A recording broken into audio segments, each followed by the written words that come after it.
Saudara pendengar di segenap penjuru tanah air, selamat bergabung dengan Lumen Indonesia. Lumen Indonesia siap melayani Anda setiap hari.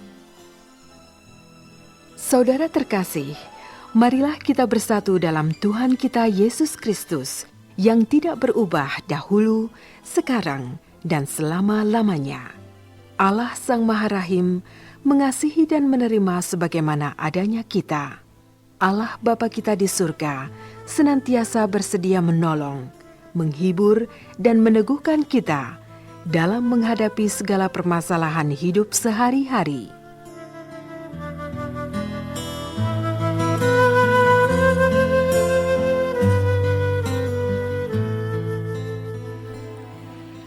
Saudara-saudari, marilah kita mendengarkan renungan dengan judul Kehidupan Baru.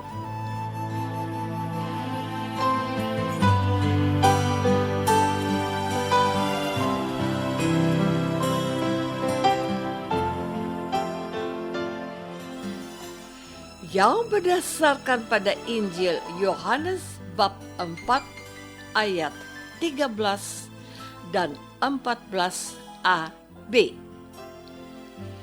Jawab Yesus kepadanya, "Barang siapa minum air ini, ia akan haus lagi.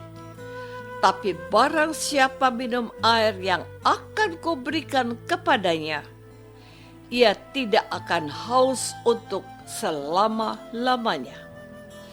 Sebaliknya, air yang akan kuberikan kepadanya akan menjadi mata air di dalam dirinya."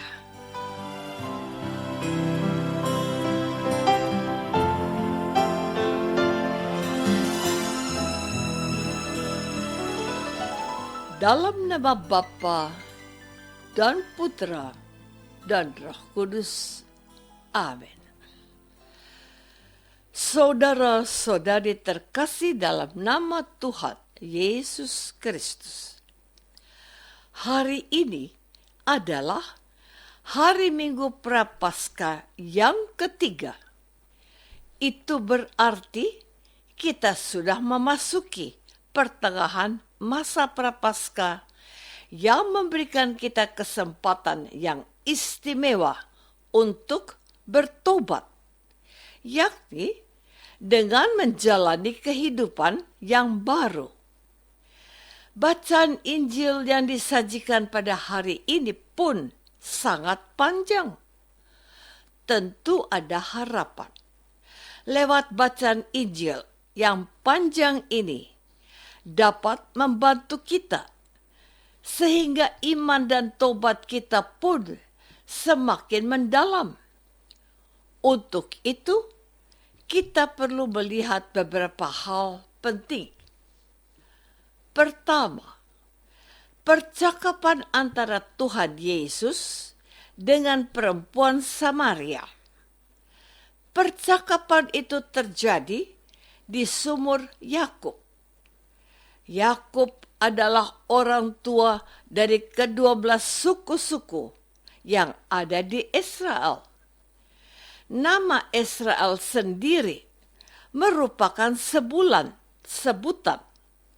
atau nama lain untuk Yakub. Maka bagi orang Israel menjadi sebuah kebanggaan bahwa mereka adalah keturunan dari Yakub.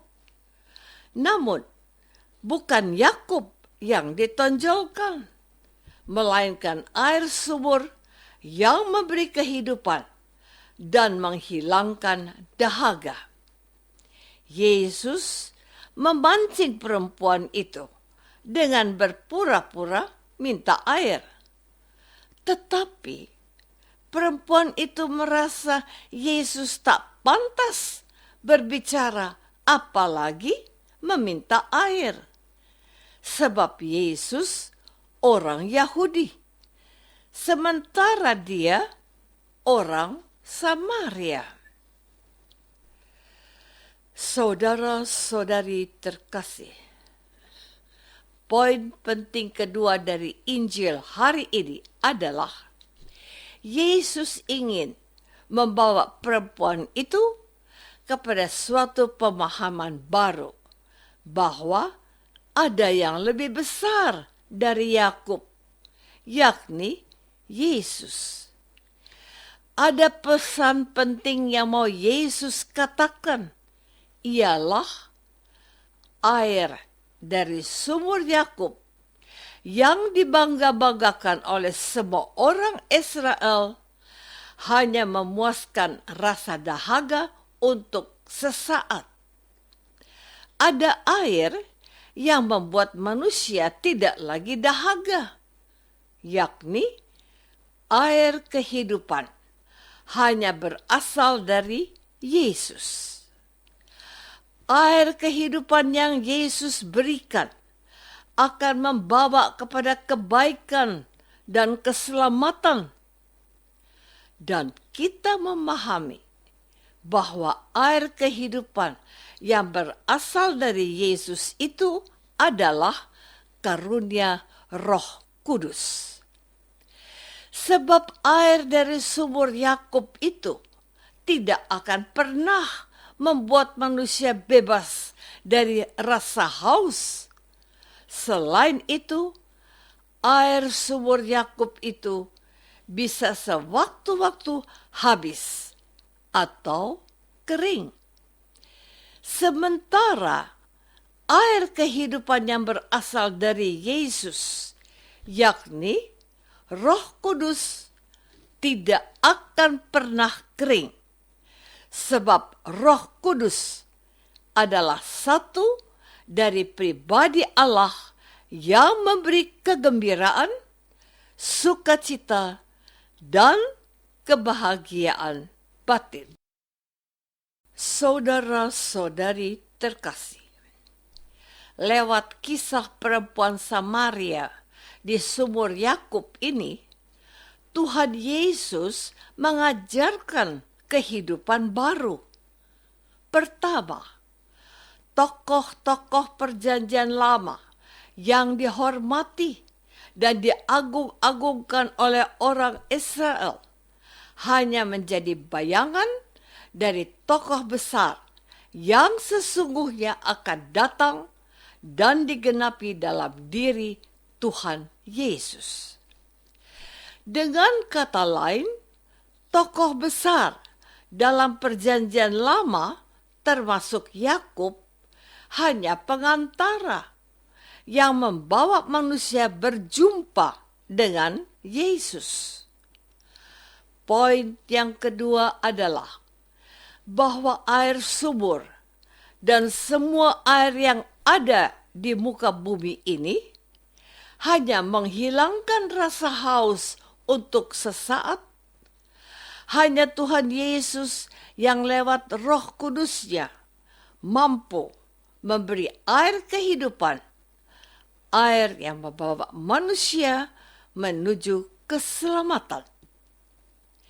Ketiga, orang-orang tidak lagi menyembah Allah di gunung atau bait Allah di Yerusalem, tetapi semua orang menyembah Allah dengan cara baru, yakni penyembah-penyembah benar yang menyembah Bapa dalam roh dan kebenaran.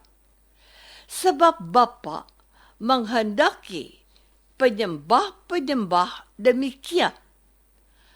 Allah itu roh, dan barang siapa menyembah Dia harus menyembahnya dalam roh dan kebenaran. Saudara-saudari terkasih, menyembah Allah dalam roh dan kebenaran mengandung arti yang mendalam.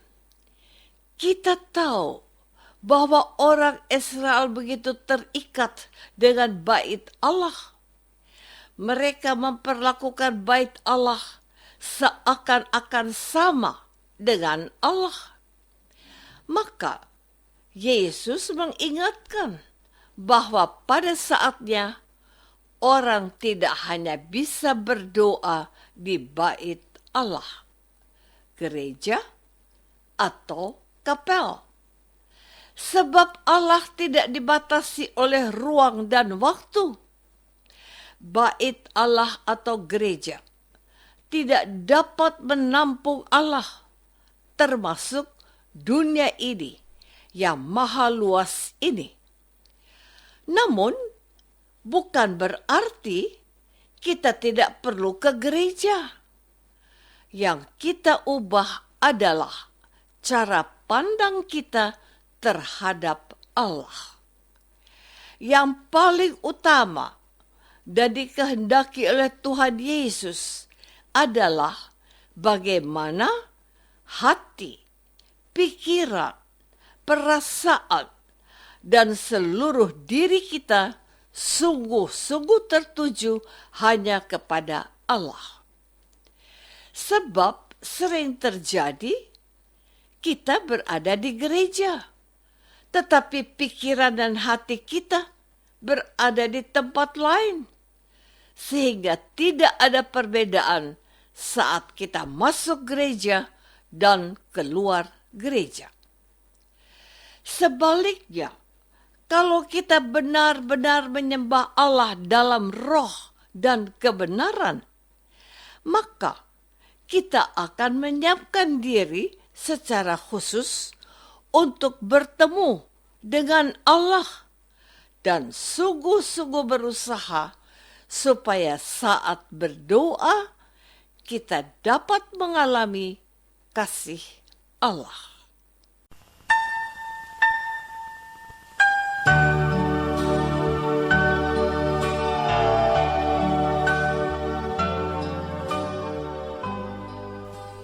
Saudara terkasih, marilah kita masuk dalam saat hening sejenak untuk meresapkan renungan yang baru saja kita dengar bersama dalam kehidupan iman kita masing-masing.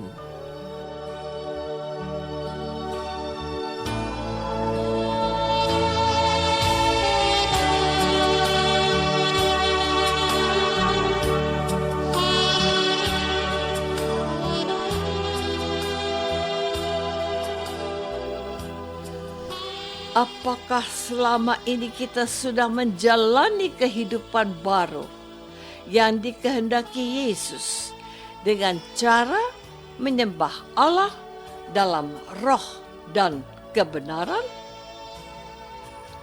Marilah kita berdoa. Tuhan Yesus Kristus, Engkau mengajarkan kami untuk menyembah Allah dalam roh dan kebenaran. Bantu kami untuk belajar sungguh-sungguh memusatkan hati dan pikiran kami hanya kepadamu. Ampuni kami bila kami lebih sering menyiapkan sikap lahiriah daripada sikap batiniah. Doa ini kami persembahkan dalam nama Yesus, Tuhan dan pengantara kami. Amin. Semoga kita semua selalu dinaungi dan dibimbing oleh berkat Allah yang Maha Kuasa. Dalam nama Bapa dan Putra dan Roh Kudus. Amin.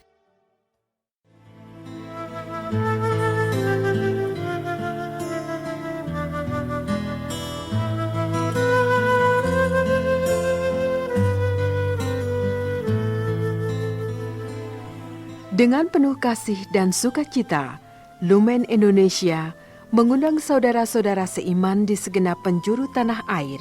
Sekiranya ada tanggapan ataupun saran, kirimkan surat Anda ke Lumen Indonesia. Terima kasih atas perhatian Anda. Sampai berjumpa lagi dengan Lumen Indonesia pada waktu dan gelombang yang sama esok hari.